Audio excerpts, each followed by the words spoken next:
Hi guys, quick tip on long distance putting. I was speaking to a guy on our putting green the other day, and he just said to me, I'm really struggling to hit the ball hard enough on the long putts. And I'd watched him hit a few short range putts. His technique looked okay; it wasn't too bad. Um, and he said, the slower the greens, the harder it becomes, and especially, he's a member of a golf course in the UK, and in the winter, it's just not very nice to putt in the UK.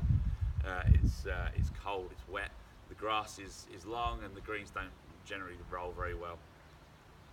So I said to him, what about adding a little bit of a wrist hinge?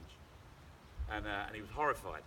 I guess it's a common misconception that, or it's a common belief, I should say, that you shouldn't use your wrists at all when you're putting. I think using your wrists when you're putting is generally attributed to poor technique. You see beginner golfers standing there and they're going like this to putt with, and obviously it looks terrible. And you look at the best players, and they really seem like they don't use their wrists at all.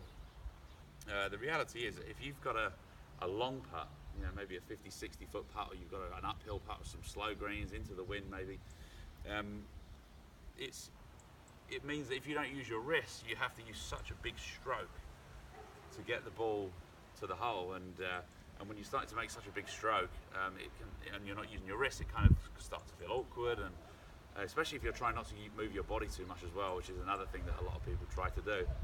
It gets really difficult to have enough energy in the stroke. I want you to experiment with a little bit of a wrist hinge, so it would almost feel like you're popping the putter head into the back of the ball like this.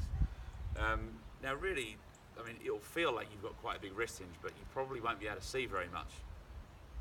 And if you really look closer, you'll see even the best players in the world on the longer putts starting to hinge their wrists ever so slightly.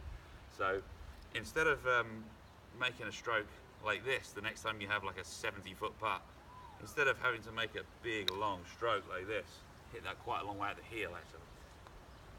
I'm going to start making a little stroke, shorter stroke, and just incorporating a little bit of wrist hinge, which is going to give my putter head a little bit more energy.